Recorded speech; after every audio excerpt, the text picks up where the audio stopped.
اعوذ باللہ من الشیطان الرجیم بسم اللہ الرحمن الرحیم اولم یہد للذین یرثون الارض من بعد اہلها ان لو نشاء اصبناهم بذنوبهم ونطبع على قلوبهم فهم لا يسمعون صدق اللہ مولانا العظیم اللہم صلی علی سیدنا مولانا محمد وبارک وسلم علیہ صلاۃ سلاما کثیرا کثیرا۔ آج کا جو مین حصہ ہے ہمارے سبق کا وہ تو موسیٰ علیہ السلام کی سٹوری ہے، وہ 3 آیتوں کے بعد سٹارٹ ہو رہی ہے، لیکن چونکہ ہم نے رکوع سے سٹارٹ کیا ہے تو یہ درمیان میں جو 3 آیات ہیں ان کا ترجمہ کر لیتے ہیں، اور اس کے بعد پھر جو آج کا اصل سبق ہے ہمارا، جو موسیٰ علیہ السلام کی سٹوری ہے، جو اس حصے کی 6ٹھی سٹوری ہے۔ اس سے پہلے 5 نبیوں کی باتیں آپ سن چکے ہیں، ان کی قوموں کے ساتھ کیا ہوا، ان قوموں نے اللہ کے پیغام کے ساتھ کیا کیا، پھر اللہ نے ان کو کیا سزائیں دیں، 5 کا ذکر ہو چکا۔ آج اس سلسلے کی 6ٹھی سٹوری ہے، اور یہ قرآن کے اندر پھیلی ہوئی سب سے بڑی سٹوری ہے، اور سب سے زیادہ اس قوم کا ذکر ہوا ہے قرآن کے اندر۔ تو اس پر جانے سے پہلے یہ 3 آیات کا ترجمہ سن لیں۔ اولم یہد للذین یرثون الارض من بعد اہلها، کیا نہیں سبق دیا؟ یہدی کا معنی ہوتا ہے ہدایت دینا، گائیڈ کرنا، اور یہاں پہ با محاورہ ترجمہ ہم اس کا یہ کریں گے، اور یہ سید مودودی رحمۃ اللہ علیہ کا ترجمہ ہے، اور سب سے خوبصورت ترجمہ انہوں نے اس لفظ کا کیا ہے یہاں پہ۔ اولم یہد للذین یرثون الارض من بعد اہلها، کیا نہیں سبق دیا ان لوگوں کو جو زمین پر وارث بنے پچھلی قوموں کے بعد؟ پچھلی قومیں جب تباہ ہوئیں اور ان کے بعد جو آنے والی قوموں نے زمین کے اقتدار سنبھالا، زمین کا نظام سنبھالا، تو پچھلی قوموں کی تباہی نے ان کو کوئی سبق نہیں دیا آنے والوں کو؟ لَوْ نَشَاءُ أَصَبْنَاهُمْ بِذُنُوبِهِمْ، کہ اگر ہم چاہیں تو ہم ان کو ان کے گناہوں کی وجہ سے پکڑ لیں، جب چاہیں، ہم جب بھی چاہیں تو ان کے گناہوں کی وجہ سے ہم ان کو پکڑ لیں۔ تو یہ سبق نہیں دیا ان کو تاریخ نے، پچھلی قوموں کے واقعات نے۔ وَنَطْبَعَ عَلَىٰ قُلُوبِهِمْ، اصل بات یہ ہے کہ لوگ تاریخ سے سبق کیوں نہیں حاصل کرتے؟ فَنَطْبَعَ عَلَىٰ قُلُوبِهِمْ فَهُمْ لَا يَسْمَعُونَ، اصل میں ہم ان کے دلوں کو کور کر دیتے ہیں، ان پہ مور لگا دیتے ہیں، بند کر دیتے ہیں ان کے دلوں کو، اس کے بعد پھر وہ بات کو سن نہیں سکتے۔ بندہ سنتا تو کانوں سے ہے، دل سے نہیں سنتا، لیکن جب تک کوئی بات دل کے کانوں سے نہیں سنی جاتی اس وقت تک وہ بات فائدہ مند ثابت نہیں ہوتی۔ اس لیے اللہ رب العالمین نے یہاں پہ دلوں کے ساتھ سننے کا ذکر کیا ہے، تو ہم ان کے دلوں کو بند کر دیتے ہیں، فَهُمْ لَا يَسْمَعُونَ، پھر وہ کوئی بات نہیں سن سکتے۔ تِلْكَ الْقُرَىٰ نَقُصُّ عَلَيْكَ مِنْ أَنْبَائِهَا، اللہ فرماتے ہیں یہ بستیوں کی تاریخ ہے، شہروں کی تاریخ ہے، جس کو ہم آپ کے سامنے پیش کر رہے ہیں، جس کو ہم آپ کو سنا رہے ہیں، یہ ان کی خبریں ہیں، یہ ان کی تاریخ ہے جو ہم آپ کے سامنے ان کو پڑھ کے سنا رہے ہیں۔ وَلَقَدْ جَاءَتْهُمْ رُسُلُهُم بِالْبَيِّنَاتِ، جن کے رسول ان کے پاس آئے تھے کھلی کھلی نشانیاں لے کر، فَمَا كَانُوا لِيُؤْمِنُوا بِمَا كَذَّبُوا مِن قَبْلُ، تو انہوں نے ایمان نہیں لایا اس بات پر جس کو پہلے جھٹلا چکے تھے۔ ایک دفعہ نہ کر دی تو بس پھر ہاں نہیں کی، پھر دل ان کے بند ہو گئے، تو وہ ایمان نہیں لائے اس چیز پر جس کو پہلے جھٹلا چکے تھے۔ كَذَلِكَ يَطْبَعُ اللَّهُ عَلَىٰ قُلُوبِ الْكَافِرِينَ، ایسے اللہ رب العالمین کافروں کے دلوں پر ٹھپے لگا دیتا ہے اور کافروں کے دلوں کو بند کر دیتا ہے۔ تو اللہ رب العالمین کافروں کے دلوں پر اس طرح ٹھپے لگا کے ان کو کور کر دیتا ہے، مور لگا دیتا ہے۔ وما وجدنا لأکثرهم من احد، اور ہم نے ان میں سے اکثر کو وعدہ پورا کرنے والا نہیں پایا، ہم نے ان میں سے اکثر کو وعدے پر کاربند اور وعدہ پورا کرنے والا نہیں پایا۔ وَإِن وَجَدْنَا أَكْثَرَهُمْ لَفَاسِقِينَ، اور ہم نے ان میں سے اکثر کو فاسق ہی پایا ہے۔ یہ 3 آیات ہیں، ان کا ترجمہ ہو گیا۔ اب آج کے سبق کا جو اصل فوکس ہے، جو موسیٰ علیہ السلام اور بنی اسرائیل کی سٹوری ہے، وہ یہاں سے سٹارٹ ہوتی ہے، اور اس ترتیب کے اندر یہ 6ٹھی سٹوری ہے جو اللہ رب العالمین نے ہمارے سامنے پیش فرمائی ہے۔ بہت ہی اہم سبق ہے آج کا بھی، اور بہت ہی اہم نکات ہیں اس کے اندر سمجھنے والے۔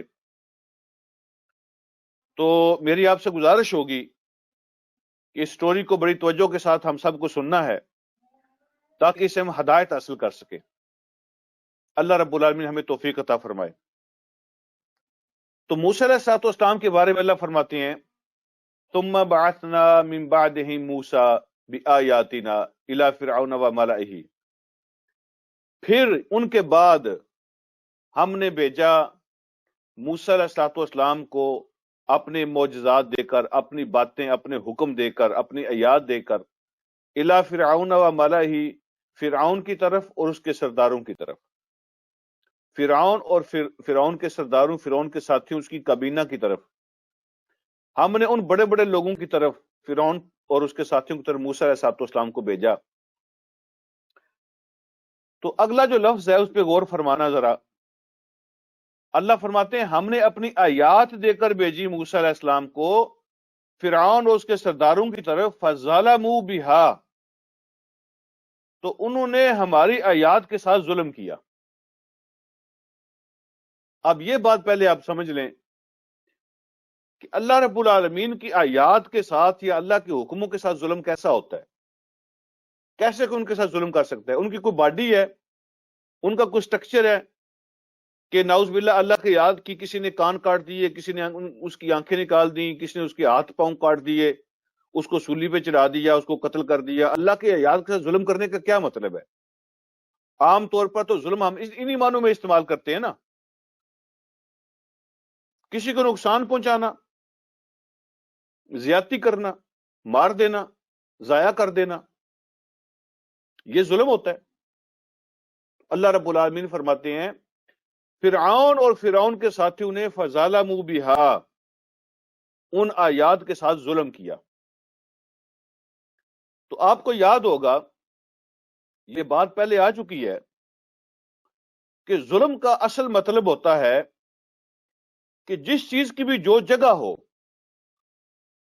اس کو وہ جگہ نہ دینا، جو اس کی ویلیو بنتی ہے اس کو وہ ویلیو نہ دینا، جو اس کا مقام ہوتا ہے اس مقام سے اس کو ہٹا کے کسی اور کو وہ مقام دے دینا، اس کو ظلم کہتے ہیں۔ تو اللہ رب العالمین کی آیات کے ساتھ ظلم کرنے کا کیا مطلب ہے؟ جو اللہ کی حکموں کا احترام کرنا چاہیے تھا انہوں نے اس کا احترام نہیں کیا، جو اللہ کے حکموں کی قدر کرنی چاہیے تھی انہوں نے وہ قدر نہیں کی، جو اللہ رب العالمین کے حکموں پر عمل کرنا چاہیے تھا انہوں نے اس پہ عمل نہیں کیا۔ اور جب کسی قوم کے اندر اللہ کی آیات کا احترام، اللہ کے حکموں کی قدر ختم ہو جاتی ہے تو ان کے ساتھ پھر کیا ہوتا ہے آگے وہ آ رہا ہے۔ لیکن آگے جانے سے پہلے میں یہاں رک کر آپ سے بھی درخواست کرتا ہوں، خود بھی میں اپنے آپ سے بھی کہتا ہوں کہ ہمیں اپنا بھی ذرا تھوڑا سا جائزہ لینا ہے۔ یہ تو اللہ فرما رہے ہیں فرعون اور فرعون کے ساتھیوں کی طرف ہم نے آیات بھیجی، تو کچھ آیات اللہ نے ہماری طرف بھی بھیجی ہیں، اللہ نے مجھے اور آپ کو بھی کچھ آیات دی ہوئی ہیں، ان کے ساتھ ہم کیا سلوک کر رہے ہیں یہ جائزہ لینا ہے۔ کیونکہ قرآن میرے اور آپ کے لیے یہ آئینہ ہے، جس کو انگلش میں کہتے ہیں مرر ہے، مرر۔ اس مرر کے اندر، اس آئینے کے اندر ہم نے اپنے آپ کو دیکھنا ہے۔ فرعون اور فرعون کے ساتھیوں نے اللہ کی آیات کے ساتھ ظلم کیا، تو ہمیں جو اللہ نے آیات دی ہیں ہم ان کے ساتھ کیا کر رہے ہیں؟ ان کی قدر کر رہے ہیں؟ ان کا احترام کر رہے ہیں، ان کو ویلیو دے رہے ہیں، ان کا وہی مقام ہمارے نزدیک بھی ہے جو اللہ نے ان کو دیا ہے، یا ہم نے ان کو اس مقام سے ہٹا دیا ہے؟ اپنا چہرہ دیکھنا ہے اس کے اندر۔ تو انہوں نے ظلم کیا، پھر کیا ہوا؟ فانظر کیف کان عاقبۃ المفسدین، تو پھر دیکھو نا کیا انجام ہوا تھا ان کا جو فساد کرنے والے تھے۔ عاقبت کا معنی ہوتا ہے اینڈ، اختتام۔ تو آخری ان کا جو انجام ہے وہ کیا ہوا تھا؟ فساد کرنے والوں کا۔ تو یہاں پہ جو اللہ رب العالمین کی آیات کو نہیں مانتا، ان کو وہ مقام اور احترام نہیں دیتا، اللہ نے اس کو فساد بھی فرمایا۔ عاقبت المفسدین، یہ اصل فساد ہے، اللہ کے حکموں کا انکار اصل فساد ہے۔ اور وہ لوگ ظالم بھی ہوتے ہیں اور وہ لوگ فسادی بھی ہوتے ہیں جو اللہ کی آیات کا احترام بھی نہیں کرتے، ان کو وہ مقام نہیں دیتے جو اللہ نے ان کو دیا، ان کی قدر نہیں کرتے۔ آگے بڑھتے ہیں۔ موسیٰ علیہ السلام آئے اللہ کے آیات لے کر، انہوں نے کیا کہا؟ انہوں نے آ کے کہا حقیق علی اللہ اقول علی اللہ الا الحق۔ حقیق، یہ لفظ حق سے نکلا ہے، میرا حق نہیں بنتا، یعنی میرا یہ منصب نہیں ہے، میرا یہ منصب نہیں ہے، مجھے یہ حق نہیں پہنچتا، یہ مناسب نہیں ہے میرے لیے کہ میں اللہ کا نام لے کر کوئی نہ حق بات کروں، ایسی بات کروں جو حق نہ ہو۔ میں اللہ کے ذمہ وہ بات لگاؤں جو سچ اور حق نہ ہو، یہ میرا مقام نہیں ہے، میرا منصب نہیں ہے، میری اتھارٹی نہیں ہے، یہ میرا کام نہیں ہے۔ دیکھیں یہاں بھی ایک نقطہ ہے کہ غلط تو ویسے بھی غلط ہوتا ہے، ناجائز تو ویسے بھی ناجائز ہوتا ہے، نہ حق تو نہ حق ہی ہوتا ہے۔ وہ کسی کا بھی نام لے کے آپ کہیں گے غلط غلط ہی ہوتا ہے، لیکن اس کے بارے میں کیا خیال ہے کہ جو ہو بھی غلط اور وہ اللہ کا نام لے کر کوئی کہے، اللہ کے ذمہ لگائے کہ یہ دین نے کہا ہے، یہ اللہ نے کہا ہے، اپنی طرف سے دین کو بنانا، اپنی طرف سے دین کو پیش کرنا۔ تو اسلام کے اندر یہ کوئی کانسیپٹ نہیں ہے۔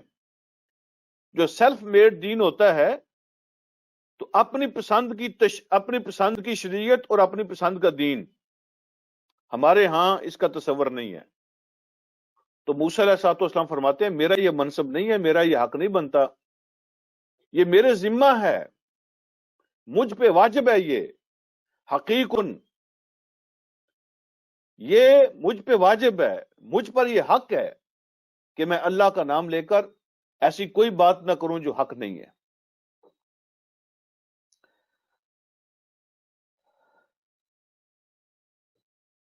اس کے بعد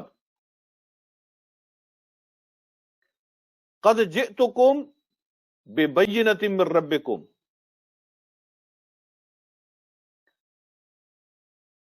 پھر کہا کہ یعنی تمہیں اس بات کا کیسے علم ہوگا کہ میں اللہ کا رسول ہوں؟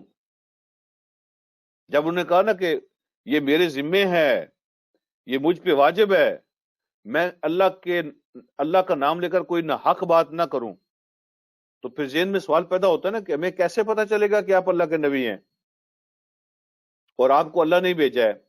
تو اگلی بات فرمائی قد جئتکم ببینۃ من ربکم، میں تمہارے پاس آیا ہوں واضح نشانی لے کر تمہارے رب کی طرف سے، میں ایسی نشانیاں، ایسے معجزات لے کر آیا ہوں جو تمہاری اس بات کا جواب دینے والے ہیں کہ میں واقعی اللہ کا رسول، اللہ کا نبی ہوں۔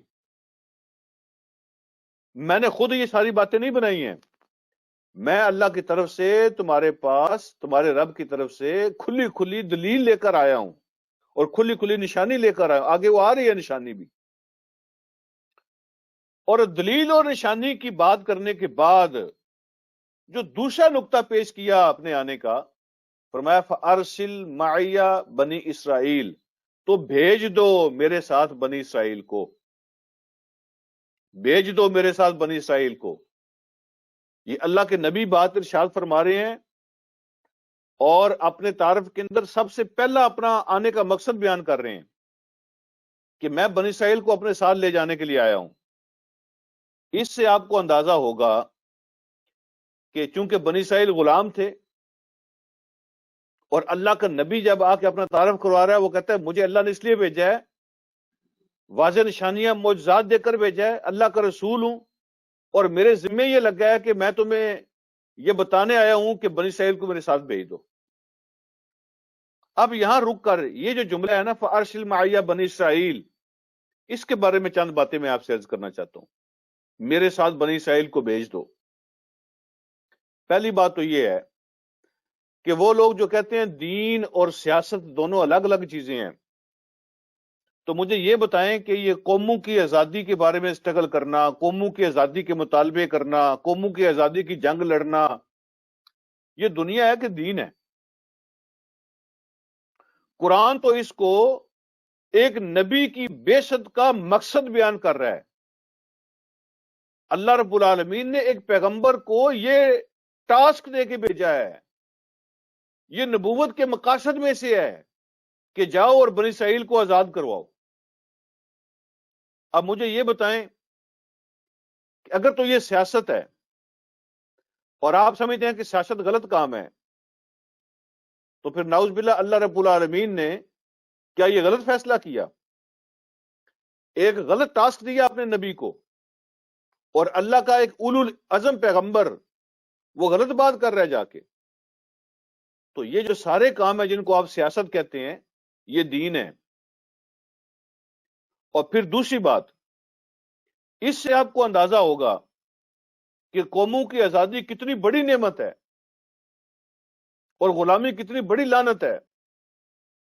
اللہ رب العالمین نے ایک نبی کو یہ مقصد دے کر بھیجا ہے کہ جاؤ اور بنی اسرائیل کو آزاد کرواؤ۔ اتنی بڑی نعمت ہے یہ۔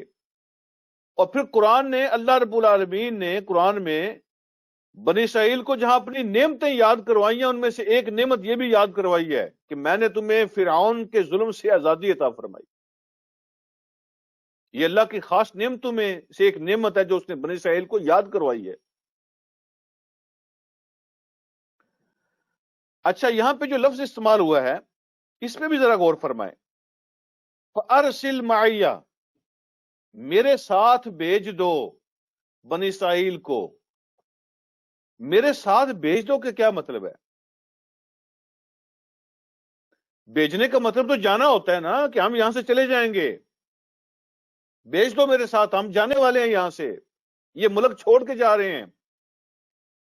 اس کا مطلب یہ ہے کہ ہم وہ جگہ چھوڑنے کے لیے تیار ہیں، ہم وہ جگہ چھوڑ کے جا رہے ہیں جہاں پہ رب کو ماننے کی آزادی نہیں ہے اور اللہ رب العالمین کی بات پہ عمل کرنے کی آزادی نہیں ہے۔ ہم اس ملک میں نہیں رہنا چاہتے۔ اگر اس ملک میں ہمیں رب کا نام لینے کی اجازت نہیں ہوگی تو ہم اس ملک کو چھوڑ کے جا رہے ہیں۔ فرمایا فَأَرْسِلْ مَعِیَ بنی اسرائیل، یہاں چونکہ اللہ کا نام لینے کی آزادی نہیں ہے لہذا بنی اسرائیل کو میرے ساتھ بھیج دو، ہم یہ ملک چھوڑ کے جا رہے ہیں۔ یہ بھی نقطہ آپ اچھی طرح سمجھ لیں کہ یہ جو روٹی ہوتی ہے نا، روٹی دنیا کا رزق، روٹی سے پہلے عقیدہ اور نظریات ہیں، روٹی سیکنڈری ہے۔ مسلمان کے لیے عقیدہ اور نظریہ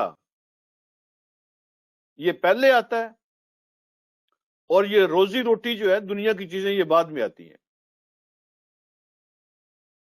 اللہ کے نبی آ کے فرعون سے کہہ رہے ہیں کہ ہم اس ملک سے جا رہے ہیں اور میں اپنی قوم کو ساتھ لے کے یہاں سے چلا جاؤں گا۔ کھانے کو روٹی تو یہاں ملتی ہے لیکن جہاں روٹی ملے عقیدہ نہ رہے وہ زندگی کوئی زندگی نہیں ہوتی مسلمان کے نزدیک۔ جہاں پہ اسلامی پرنسپل جو ہے نا ان پہ کمپرومائز کرنا پڑ جائے اور ان کی اجازت نہ ہو، اس لیے پھر ہجرت کرنے کا اللہ رب العالمین نے حکم دیا ہے۔ اچھا، ایک اور بات جو میں آپ سے یہاں کرنا چاہتا ہوں وہ یہ ہے کہ فرعون کے مقابلے میں بنی اسرائیل کی طاقت کتنی ہے؟ غلام ہے۔ فرعون کے مقابلے میں بنی اسرائیل کی طاقت کچھ بھی نہیں، نو کمپیریزن۔ بنی اسرائیل کے پاس طاقت بھی نہیں ہے، بنی اسرائیل غلام ہے، آزاد بھی نہیں ہے، بنی اسرائیل تعداد میں کم ہے، زیادہ بھی نہیں ہے، ہر لحاظ سے کمزور ہیں، لیکن اس کے باوجود دعوت کا کام نہیں رک سکتا۔ ذمے ہے ان کے، اپنے نبی کے ساتھ مل کے یہ کام کرنا ہے انہوں نے۔ فرعون کے سامنے کھڑے ہیں اللہ کے نبی، وہ بنی اسرائیل میں سے ہیں، موسیٰ علیہ السلام بنی اسرائیل میں سے ہیں، اور دعوت کا کام وہ میسج پہنچا رہے ہیں جو اللہ نے ان کے ذمہ لگایا ہے۔ تعداد میں تم کم ہو یا زیادہ، غلامی ہو یا آزادی، طاقت ہو یا کمزوری، دعوت کا کام نہیں رک سکتا، یہ کبھی سسپینڈ نہیں ہوتا۔ دوسری بات، یہ جو دعوت کا کام ہے اس میں اللہ نے یہ کمال رکھا ہے، آپ یہ نقطہ سمجھ لیں، دعوت کے کام میں اللہ نے یہ کوالٹی رکھی ہے، اس میں یہ اللہ نے کمال رکھا ہے کہ یہ کسی کمزور کی طرف سے بھی آئے اور کسی غلام کی طرف سے بھی آئے تو یہ اپنا اثر رکھتی ہے، اس کے اندر اثر ہوتا ہے۔ دعوت ایک ایسا کام ہے کہ اس کے اثر میں کوئی فرق نہیں پڑتا کہ مجھے غلام پیش کر رہا ہے، مجھے کمزور پیش کر رہا ہے، یا کوئی طاقتور اور آزاد پیش کر رہا ہے، اس میں کوئی فرق نہیں پڑتا۔ یہ ہر موقع پر اور ہر کسی کی طرف سے اپنا اثر دکھاتی ہے، چاہے وہ کمزور اور غلام ہی پیش کیوں نہ کرے۔ یہ بہت بڑی حقیقتیں ہیں جو قرآن نے ہمیں سمجھائی ہیں اس ایک آیت کے اندر۔ آگے بڑھتے ہیں۔ قال ان كنت جئت بآیۃ فأت بها ان كنت من الصادقین، تو فرعون نے کہا کہ اچھا اللہ کی طرف سے نشانیاں لے کر آئے ہو تو ان نشانیوں کو پیش کرو، اگر آپ سچے ہو تو کیا نشانیاں لائے ہو، وہ کیا چیزیں ہیں، پیش کرو۔ تو اللہ رب العالمین کے نبی نے اس کی ڈیمانڈ پر وہ نشانیاں دکھائیں۔ وہ نشانیاں کیا تھیں؟ فألقى عصاه فإذا هي ثعبان مبين، تو موسیٰ علیہ السلام نے اپنی لاٹھی پھینکی، عصا پھینکا، ڈنڈا پھینکا۔ تو عام طور پہ لاٹھیاں سانپ نہیں بنتی، لیکن یہ اللہ کی نشانی تھی نا۔ جب اپنی لاٹھی پھینکی، فَإِذَا هِيَ، اچانک وہ ثعبان مبین، ایک بہت بڑا سانپ بن گیا، اژدہا جس کو کہتے ہیں، اژدہا، بہت بڑا سانپ بن گیا اچانک۔ اور یہاں جو قرآن نے لفظ استعمال فرمایا نا، ثعبان مبین فرمایا، مبین یعنی ایک ایسا سانپ جو کلیئر اور واضح نظر آ رہا ہے، حقیقت میں اس کو کہتے ہیں جس انگلش میں ان ریئل ٹرمز، وہ اصل میں سانپ ہے۔ یعنی قرآن یہ کہہ رہا ہے کہ ایسا نہیں ہوا تھا کہ انہوں نے لاٹھی پھینکی تو جادو سا ہو گیا تھا، لوگوں کو سانپ محسوس ہوتا تھا، یا انہوں نے کوئی ان کی آنکھوں کو مسمرائز کر دیا تھا تو سانپ لگتا تھا۔ ایسی بات نہیں ہے۔ قرآن کہتا ہے ثعبان مبین، جیتا جاگتا سانپ تھا، ریئل سانپ تھا، ایک کلیئر واضح نظر آنے والی حقیقت تھی وہ جو سانپ بن گیا تھا۔ اس کے بعد دوسری نشانی دکھائی، وَنَزَعَ يَدَهُ، اور انہوں نے اپنا ہاتھ کھینچا۔ نزع کا معنی ہوتا ہے کھینچنا، کھینچ کے نکالنا۔ انہوں نے اپنے ہاتھ کو کھینچ کے نکالا، فَإِذَا هِيَ بَيْضَاءُ لِلنَّاظِرِينَ، تو وہ اچانک وہ سفید ہو گیا، چمکدار ہو گیا دیکھنے والوں کے لیے۔ تو ہاتھ کو کھینچنے کا کیا مطلب ہوتا ہے؟ تو قرآن نے ایک اور جگہ پہ بیان فرمایا کہ انہوں نے ہاتھ کو اپنے گریبان میں ڈالا۔ تو ہوا یہ تھا کہ موسیٰ علیہ السلام نے ایسے جیسے یہ بٹن آپ کھولیں، آپ کو اندازہ ہو جائے کہ جب آپ اپنے گریبان کے بٹن کھولیں، یہاں سے رستہ بن جائے، آپ اپنا ہاتھ گریبان کے اندر داخل کر کے بازو کے نیچے اس کو ایسے دبائیں، اور دبانے کے بعد پھر اس کو وہاں سے ایسے نکالیں۔ اس کا مطلب ہوتا ہے کہ اس کو کھینچا، اپنے ہاتھ کو نکالا، گریبان میں ڈال کے بازو کے نیچے دبا کے پھر اس کو نکالا، اللہ رب العالمین نے معجزانہ طور پر اس کے اندر چمک پیدا کر دی. یہ دوسرا معجزہ تھا. اب ہمیشہ سے ایسے ہی ہوتا ہے. اب یہاں سے میں آج کل کی ٹرمز کے اندر بات کروں گا سمجھانے کے لیے. اب یہاں سے پھر میڈیا وار شروع ہوتی ہے، یہاں سے پھر پراپوگنڈا شروع ہوتا ہے، یہاں سے پھر لفظی جنگ شروع ہوتی ہے. اور وہ کیا ہوتی ہے؟ شک پیدا کرنے کی کوشش کی جائے. جب آپ کسی دلیل کا جواب نہ دے سکیں، جب آپ کے پاس کہنے کے لیے کچھ نہ ہو، تو دنیا کا یہ طریقہ ہے، آج کا نہیں ہے، یہ ہزاروں سالوں کا انسانی تاریخ ہے کہ جب آپ کے پاس کہنے کے لیے کچھ نہیں ہوتا تو پھر آپ وہ کہنے والے کی بات میں شک پیدا کرتے ہیں، اس میں ڈاؤٹ پیدا کرتے ہیں. ٹھیک ہے جی. اور نفرت کا سہارا لیتے ہیں، پھر نفرت کی سیاست ہوتی ہے، پھر اعتراضات کی بچھاڑ ہوتی ہے، پھر شک پیدا کیے جاتے ہیں اور اس کے کام کو ڈاؤٹڈ کیا جاتا ہے، اس کے کردار کو ڈاؤٹڈ کیا جاتا ہے. یہ طریقہ ہوتا ہے اس کی اثر کو منیمائز کرنے کا. لوگوں کے دلوں میں نفرت پیدا ہو اور ان کا جو اثر ہے، انفلوئنس ہے، وہ منیمائز ہو جائے. اب یہاں سے وہ پراپوگنڈا شروع ہوتا ہے. وہ کیا ہے؟ اب جب فرعون نے یہ دیکھا، اس کا کوئی جواب نہیں تھا اس کے پاس. قال الملأ من قوم فرعون، سارے سردار بول اٹھے، وہ کہنے لگے ان ھذا لساحر علیم، یہ تو بہت بڑا ماہر جادوگر ہے، یہ تو بہت بڑا جادوگر ہے. ان ھذا لساحر علیم، بہت بڑا جادوگر ہے. تو جیسے کہتے ہیں نا، آپ نے سنا ہوگا، لوگ کہتے ہیں فلاں سے دور رہو، فلاں سے دور رہو، فلاں سے دور رہو. ٹھیک ہے، تو یہ تمہارا عقیدہ خراب کر دے گا، یہ تمہاری دنیا خراب کر دے گا، یہ تمہاری آخرت خراب کر دے گا، اس سے دور رہو. تو سرداروں نے بھی سب سے پہلی جو بات کی، انہوں نے کہا ان ھذا لساحر علیم، یہ بڑا ایکسپرٹ جادوگر ہے، بڑا ماہر جادوگر ہے. اور یہ جو اس نے دکھایا، چمکتا ہوا ہاتھ اور سانپ بنی ہوئی لاٹھی، یہ جو اس نے دکھائی ہے، یہ قطعاً کوئی نشانی نہیں ہے، یہ جادو ہے، یہ کھلم کھلا جادو ہے، صرف اور صرف جادو. اگلی بات، تو انہوں نے کہا اس کی وجہ کیا ہے؟ تو انہوں نے پراپوگنڈے کا جو اگلا پوائنٹ تھا وہ بیان کیا. یہ کیا کرنا چاہتے ہیں؟ انہوں نے کہا یرید ان یخرجکم من ارضکم. تو اگلی بات آج کے زمانے میں بھی کہی جاتی ہے.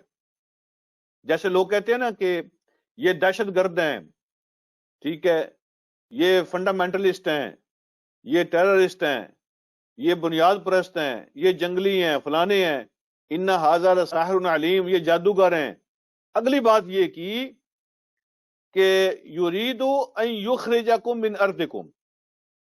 اصل میں ان کا پروگرام یہ ہے، یہ چاہتا یہ ہے کہ تمہارے ملک پہ قبضہ کر لے. یہ اصل میں تمہارے ملک پہ قبضہ کرنا چاہتا ہے. یرید ان یخرجکم من ارضکم، یہ چاہتا ہے کہ تمہیں تمہاری زمین سے نکال دے.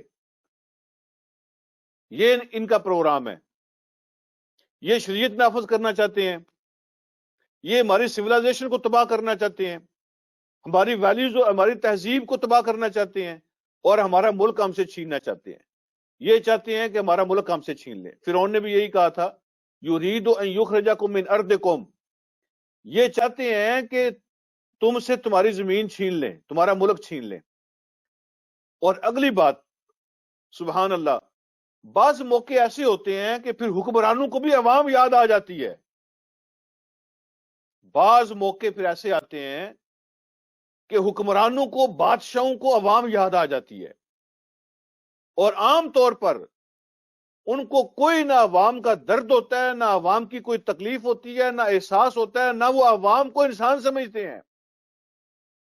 لیکن بعض اوقات جب ان کی ضرورت آ جاتی ہے تو پھر عوام والا کارڈ کھیلتے ہیں وہ.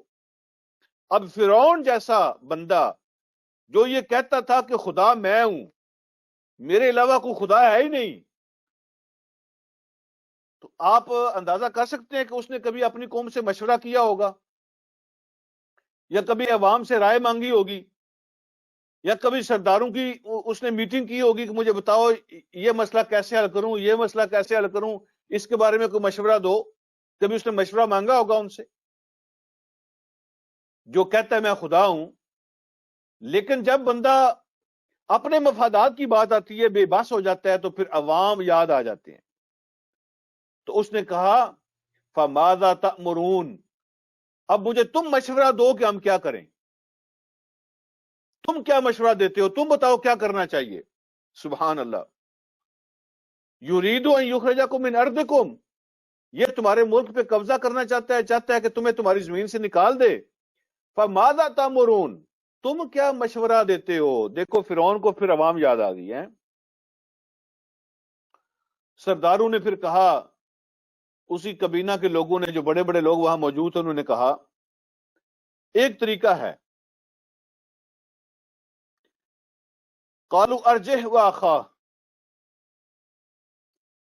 اس کو اور اس کے بھائی کو روکو،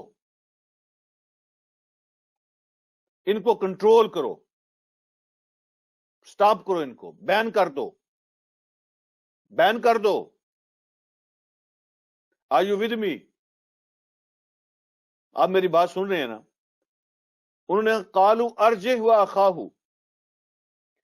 اس کو اور اس کے بھائی کو بین کر دو، فی الحال ان کو روک دو، ان پہ پابندی لگا دو، یہ کسی سے بات نہ کریں. کب تک؟ ان کو بین کر دو. وَأَرْسِلْ فِي الْمَدَائِنِ حَاشِرِينَ، مدائن یہ مدینہ کی جمع، مدینہ شہر کو کہتے ہیں. وَأَرْسِلْ فِي الْمَدَائِنِ حَاشِرِينَ، اور سارے شہروں میں پیغام بھیج دیں، سپاہی بھیج دیں، لوگوں کو بھیج دیں. حاشرین جو اکٹھا کرنے والے ہیں، جمع کرنے والے ہیں، جمع کر کے لائیں جادوگروں کو. ان کو بین کریں، سٹاپ کریں، اور سارے شہروں کے اندر ایک اناؤنسمنٹ کرنے والے، اعلان کرنے والے بھیج دیں، جو جمع کر کے لائیں کس کو؟ یاتوک بکل ساحر علیم، وہ آپ کے پاس لے کے آئیں ہر ماہر جادوگر کو. ہر ماہر جادوگر پورے ملک کے اندر جہاں جہاں بھی کوئی ماسٹر بیٹھے نا، ماسٹر میجیشنز، سپر میجیشنز، تو ان کو لے کے آؤ. یہ جادوگر ہے تو پھر اس کا مقابلہ ہم جادوگروں سے کریں گے. تو آپ بھی جو ایکسپرٹ جادوگر ہیں ان کو بلائیں، فی الحال ان کو بین کر دیں، اناؤنسمنٹ کروا دیں، سارے جادوگروں کو بلا لیں. اچھا، اب قرآن کہتا ہے اب جادوگر آ گئے. درمیان کی جو سٹوری ہے وہ پڑھنے سننے والے کی ذہن پہ چھوڑ دی ہے. کچھ سٹوریز کے اندر گیپ ایسے ہوتے ہیں کہ خود بخود فل ہو جاتے ہیں. اب اگلی بات قرآن نے کی، وَجَاءَ السَّحَرَةُ فرعون، وہ سارے جادوگر فرعون کے پاس پہنچ گئے. اب جادوگر فرعون کے پاس پہنچ گئے ہیں، یہ حل نکالا ہے انہوں نے، یہ سلوشن نکالا ہے. کیا سلوشن نکالا ہے؟ کہ جادوگروں کو بلاتے ہیں، اس کا مقابلہ کرواتے ہیں. یہ ان کے نزدیک حل ہو گیا، یہ انہوں نے حل نکالا. اچھا، اب وہ جادوگر آئے، قالو، تو جادوگروں نے آتے ہی کیا بات کی. آپ ذرا پوری سٹوری اگر ذہن میں رکھیں تو آپ حیران ہوں گے کہ فرعون تو اپنی قوم سے یہ کہہ رہا ہے کہ یہ لوگ تمہارے ملک پہ قبضہ کرنے آئے ہیں. قرآن میں دوسری جگہ آتا ہے، اس نے کہا کہ یہ لوگ چاہتے ہیں کہ تمہاری جو یونیک سیولائزیشن ہے اس کو تباہ کر دیں. تمہاری جو یونیک سیولائزیشن ہے نا، یہ اس کو برباد کرنا چاہتے ہیں، اس کو ڈسٹروئے کرنا چاہتے ہیں، تمہاری ویلیوز کو تباہ کرنا چاہتے ہیں، تمہارے ملک پہ قبضہ کرنا چاہتے ہیں. اچھا، وہ تو چاہتا ہے کہ اپنی قوم کو ان کے شر سے بچائے، اپنے ملک کو بچائے. اب وہ جو ماسٹر جادوگر آئے ہیں وہ کیا کہتے ہیں؟ سبحان اللہ، یہ قرآن ہے، اللہ کی کتاب ہے، ہر چیز کو کیسے کھول کے پیش کرتا ہے. یہ سی ٹی سکین کرتا ہے قرآن، سی ٹی سکین، ہر چیز نظر آتی ہے. اللہ رب العالمین نے جادوگروں کی مینٹالٹی بیان کی. وہ جن کو وہ لے کے آئے تھے کہ ہمارا ملک بچائیں، ہماری سیولائزیشن بچائیں، ہماری حکومت بچائیں، انہوں نے آ کے کیا کیا؟ جن کو ہم لے کے جاتے ہیں نا اسمبلی میں، کہ یہ عوام کی خیر خواہی کے فیصلے کریں گے، یہ ملک کو چلائیں گے، یہ ترقی کریں گے، یہ لوگوں کے مسئلے حل کریں گے، وہ جب آتے ہیں جادوگر وہاں پہنچتے ہیں، قالو، انہوں نے سب سے پہلی بات آتے ہی جو کی تھی وہ یہ تھی، انا لنال اجرا ان کننا نحن الغالبین، اگر ہم جیت گئے، غالب آ گئے تو ہمیں کیا ملے گا؟ ملک گیا کھڈے میں، ہیں جی، قوم گئی جہنم میں، اور سولائزیشن اور تہذیب گئی جہنم میں، آپ تو ہمیں یہ بتائیں کہ ہمیں کیا ملے گا؟ یہ ہیں وہ لوگ جن کو بلایا گیا تھا قوم کو بچانے کے لیے، جن کو بلایا گیا تھا ملک کو بچانے کے لیے، جن کو بلایا گیا تھا یونیک سولائزیشن کو پروٹیکٹ کرنے کے لیے، تو انہوں نے آ کے کہا کہ آپ یہ بتائیں ہمیں کیا ملے گا؟ ہمارے انعام کی بات ہم سے کرو، یہ سب ہمارا مسئلہ نہیں ہے، یہ ملک، یہ قوم، یہ سولائزیشن ہمارا مسئلہ نہیں ہے، ہمارا مسئلہ تو ہڈی ہے، ہڈی، آپ ہمیں یہ بتاؤ ہمیں ہڈی کتنی ملے گی؟ انا لنال اجرا ان کننا نحن الغالبین، ہمارے لیے اجر کیا ہوگا، انعام کیا ہوگا اگر ہم جیت گئے، آج غالب آ گئے؟ تو فرعون نے بھی ان کی مینٹلٹی کو جان لیا، آخر فرعون کو چھوٹا موٹا آدمی تو نہیں تھا نا، تو جیسے انہوں نے بات کی تو اس نے سمجھ لیا کہ یہ کس اسٹیشن سے بول رہے ہیں، یہ کس مینٹلٹی کے لوگ ہیں۔ اس نے کہا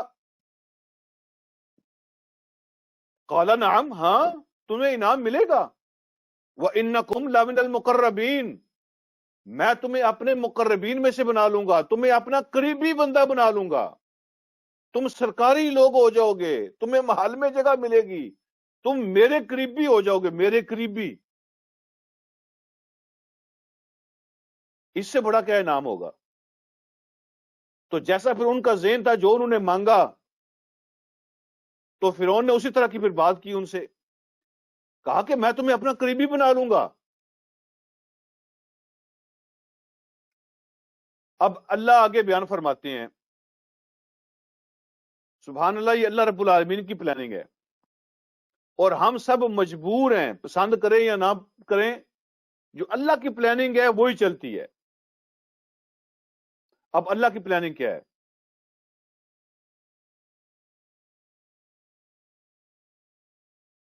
اگر موسیٰ علیہ الصلوۃ والسلام، میں مثال کے طور پہ عرض کرتا ہوں سمجھنے کے لیے، اگر موسیٰ علیہ الصلوۃ والسلام 100 سال بھی دعوت دیتے، کوشش کرتے، محنت کرتے، شاید اتنے لوگوں تک وہ نہ پہنچ سکتے جتنے لوگوں کا انتظام فرعون نے کر دیا تھا موسیٰ علیہ السلام کے لیے۔ اگر خود موسیٰ علیہ السلام روٹین کے مطابق دعوت دیتے، روٹین کے مطابق، تو شاید 100 سالوں میں بھی اتنے لوگوں تک نہ پہنچ سکتے جتنے فرعون نے اکٹھے کر دیے تھے موسیٰ علیہ السلام کو۔ تو وہ اپنی چال چل رہا تھا اپنے حساب سے، لیکن اللہ رب العالمین کا بندوبست اپنا ہوتا ہے۔ تو فرعون نے بندے اکٹھے کیے، کیسے کیے؟ جادوگر آگے، اعلان ہو گیا، ہر گھر میں اناؤنسمنٹ پہنچی کہ سارے لوگ فلان جگہ، فلان دن، فلان ٹائم پہ سب پہنچ جاؤ۔ یہ قرآن میں بیان ہوا کہ سارے وہاں پہنچو فلان میدان کے اندر، تاکہ ہم اپنے جادوگروں کی حوصلہ افزائی کریں، تاکہ ساری عوام دیکھ لے کہ میرے خلاف جانے والوں کا انجام کیا ہوتا ہے۔ وہ تو غرور کے اندر تھا نا، تکبر کے اندر، لہذا اس نے اعلان کروایا کہ سب آ کے دیکھیں، تاکہ آئندہ کسی کو جرت نہ ہو ایسی بات کرنے کی۔ تو لاکھوں لوگ جمع ہو گئے فرعون کے حکم پر تماشا دیکھنے کے لیے۔ اب موسیٰ علیہ السلام کو اللہ نے سٹیج بنا کے دیا، کیا ہوا پھر؟ میدان لگ گیا، مقررہ وقت پہ پہنچ گئے سارے، موسیٰ علیہ السلام بھی پہنچ گئے۔ قالوا یا موسیٰ اما ان تلقی و اما ان نکون نحن الملقین، تو جادوگر کہنے لگے اے موسیٰ یا تو آپ پہلے آپ پیش کریں جو کچھ پیش کرنا ہے، ڈالو جو کچھ ڈالنا ہے، یا پھر ہم ڈالیں گے پہلے۔ جادوگر نے پوچھا اے موسیٰ پہلے آپ کھیلو گے یا پہلے ہم کھیلیں گے؟ تو موسیٰ علیہ السلام نے فرمایا کہ نہیں، قال القو، تم پہلے کھیلو، تم پہلے ڈالو، پہلے اننگز تمہاری ہوگی، پھر دیکھتے ہیں کیا ہوتا ہے۔ موسیٰ علیہ السلام نے فرمایا نہیں، تم کرو پہلے، اپنا ڈالو جو کچھ ڈالنا ہے، پیش کرو جو کچھ پیش کرنا ہے۔ فلما القوا، جب انہوں نے ڈالا جو کچھ انہوں نے ڈالنا تھا، سحروا اعین الناس، اس لفظ پہ بھی ذرا غور کرنا ہے، میں یہاں آپ کو مسئلہ بتاؤں گا پھر۔ سحروا اعین الناس، انہوں نے لوگوں کی آنکھوں پر جادو کر لیا، انہوں نے لوگوں کی آنکھوں پر جادو کر لیا۔ قرآن میں دوسری جگہ بیان ہوا ہے کہ لاٹھیاں اور رسیاں وہ لے کر آئے تھے، اور کچھ مفسرین نے لکھا ہے ہزاروں اونٹوں پر وہ آیا تھا مال، اور پورا میدان بھرا ہوا تھا لاٹھیوں اور رسیوں سے، ہزاروں اونٹوں پر وہ آیا تھا مال۔ اور جب جادوگر نے جادو کیا تو وہ جو لاکھوں کی تعداد میں رسیاں اور لاٹھیاں پڑی تھیں وہ ساری سانپ نظر آنے لگی، دوڑتے ہوئے سانپ۔ لیکن قرآن نے کیا کہا؟ سحروا اعین الناس، انہوں نے لوگوں کی آنکھوں پر جادو کر لیا۔ یہ ہے اصل جادو کی حقیقت جو قرآن نے پیش کی ہے۔ وَاسْتَرْهَبُوهُمْ، اور لوگوں کو خوف زدہ کر دیا، لوگ خوف زدہ ہو گئے، چیخیں نکلنے لگی لوگوں کی۔ آپ خود اندازہ کریں جب لاکھوں کی تعداد میں سانپ میدان کے اندر دوڑ رہے ہوں گے تو چیخیں تو نکلیں گی لوگوں کی۔ تو پھر قرآن خود کہتا ہے وَجَاءُوا بِسِحْرٍ عَظِيمٍ، بہت بڑا جادو لے کر آئے تھے، وہ بہت بڑی جادو کی جو قصے میں انہوں نے وہ پیش کی تھی، بہت بڑا جادو، خود قرآن اس کو بڑا جادو کہتا ہے۔ لیکن وہ کیا کیسے تھا؟ سحروا اعین الناس، انہوں نے لوگوں کی آنکھوں پہ جادو کیا تھا۔ تو قرآن کے بیان کے مطابق جادو جو ہوتا ہے نا، اس کا تعلق انسان کی آنکھوں کے ساتھ ہوتا ہے، اس کی جو ہے نا وہ دیکھنے کے ساتھ ہوتا ہے، حقیقت کے ساتھ نہیں ہوتا، حقیقت کے ساتھ نہیں ہوتا، اس کا اثر لوگوں کی آنکھوں پہ ہوتا ہے۔ یہ ایک علم ہے جس سے انسان کی نظر کو متاثر کیا جاتا ہے، اس کی سوچ کو متاثر کیا جاتا ہے۔ تو انہوں نے لاٹھیاں پھینکی تھیں اور رسیاں پھینکی تھیں، اور ان کی لوگوں کی آنکھوں میں وہ سانپ نظر آ رہے تھے، آنکھوں میں۔ حقیقت نہیں بدلی تھی، حقیقت نہیں بدلی تھی، نظر آتا تھا وہ سانپ ہیں، حقیقت نہیں بدلتی۔ جادو کسی چیز کی حقیقت کو نہیں بدل سکتا، حقیقت وہی رہتی ہے، لیکن نظر مختلف آتا ہے۔ مثال کے طور پہ دیکھا ہوگا پاکستان میں آپ نے کہ جادوگر پتھر اور مٹی کو مٹھائی بناتے ہیں، وہ نظر ایسے آتا ہے کچھ دیر کے لیے کہ جیسے مٹھائی بن گئی ہو۔ آپ سے جادوگر آپ کا موبائل مانگے گا اور موبائل کا پرندہ بنا دے گا، لیکن وہ آپ کی آنکھوں کو محسوس ہوگا پرندہ ہے، لیکن حقیقت نہیں بدلے گی۔ جب آپ اس کو پکڑیں گے تو وہ موبائل ہی ہوگا، جب آپ اس مٹھائی کو پکڑ کے منہ میں ڈالیں گے وہ ریت اور مٹی ہوگی، وہ پتھر ہی ہوگا۔ قرآن کہتا ہے سحروا اعین الناس، انہوں نے لوگوں کی آنکھوں پہ جادو کر دیا تھا۔ تو یہ یاد رکھیں میرے بھائیوں اور بہنوں کہ جو جادو ہوتا ہے نا، اس سے حقیقت نہیں بدلتی، صرف بظاہر حالت بدلتی ہے۔ لوگ کہتے ہیں نا جادو سے اس نے ہماری روزی بند کر دی، فلاں نے جادو سے ہماری اولاد جو ہے نا وہ اولاد چھین لی، یا بچے پیدا کرنا بند ہو گئے، فلاں نے جادو سے بزنس بند کر دیا۔ یہ سب جھوٹ ہے، جادو حقیقت نہیں بدل سکتا، صرف نظر آتا ہے، فیل ہوتا ہے۔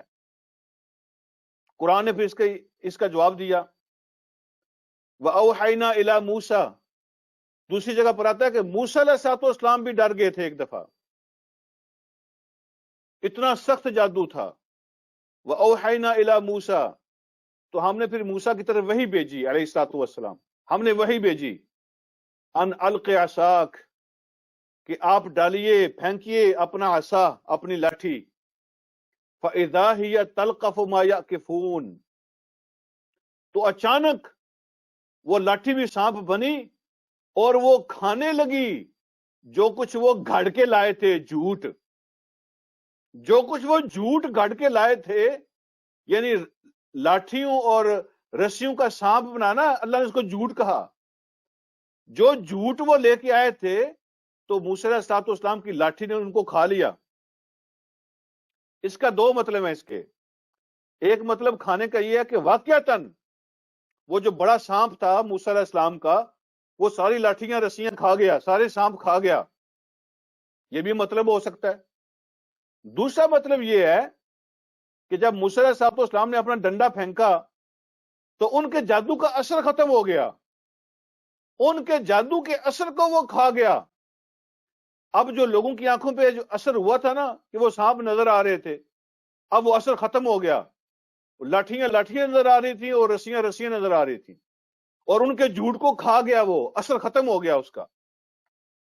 اللہ فرماتے ہیں فَوَقَعَ الْحَقُّ وَبَطَلَ مَا كَانُوا يَعْمَلُونَ، یہاں پہ بات کو ختم کریں گے، یہاں سے پھر سٹوری آگے شروع کریں گے، میرے خیال میں کئی سبق لگیں گے اس پر۔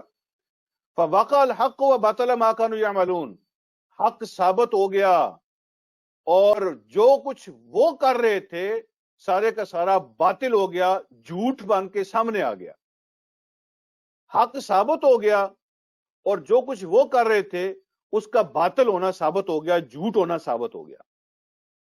اب یہاں پہ میں ایک بات آپ سے یہ کرنا چاہتا ہوں، بعض اوقات لوگ کہتے ہیں کہ ہاں جی جادو کی حقیقت تو ہے نا جی، وہ نبی علیہ السلام پر بھی جادو ہو گیا تھا اور حضور علیہ السلام بڑا سخت جادو ہو گیا تھا، تو آپ کو یاد نہیں رہتا تھا میں نے کیا کیا ہے، اور یاد نہیں رہتا تھا کتنی نماز پڑھی ہے کتنی نہیں پڑھی ہے، کون سی پڑھ لی ہے کون سی نہیں پڑھ لی ہے۔ یہ سب جھوٹ ہے، یہ سب جھوٹ ہے۔ ایسا کوئی جادو نبی علیہ السلام پر نہیں ہوا تھا، جادو ہوا تھا حضور علیہ السلام پر، لیکن یہ بات پہلے ہو چکی ہے، میں مختصر عرض کروں گا کہ فزیکلی اس نے نبی علیہ السلام کو افیکٹ کیا تھا، لٹل بٹ، تھوڑا بہت جسمانی طور پر حضور علیہ السلام اس سے طبیعت میں خرابی محسوس کرتے تھے، جیسے ہیڈک ہو گئی، سر درد ہو گیا، بخار ہو گیا، تھکاوٹ ہوگی، تو اس طرح کی کچھ چیزیں فزیکلی حضور علیہ السلام محسوس کرتے تھے۔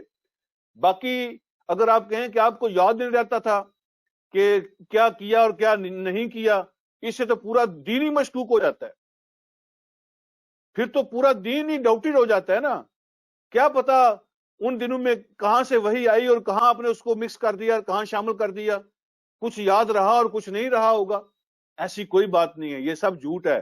فزیکلی تھوڑا بہت آپ تھکاوٹ اور سر درد اور ٹمپریچر وغیرہ محسوس کرتے تھے، اور وہ بھی کچھ دنوں کے بعد جب اللہ رب العالمین کے مدد سے اور اللہ کے بتانے سے وہ پتہ چل گیا، نکال کے پھینک دیا، بات ختم۔ تو یہاں پہ بات کو یہاں پہ روکتے ہیں، انشاءاللہ اگلا درس یہاں سے سٹارٹ کریں گے، اور پھر آگے کیا ہوا انشاءاللہ قرآن ہمیں بتائے گا، اس کے اندر اور کتنے سبق ہیں وہ سارے ہم سیکھنے کی کوشش کریں گے۔ اللہ مجھے اور آپ کو سمجھنے کے عمل کی توفیق عطا فرمائے۔ وآخر دعوانا الحمدللہ رب العالمین۔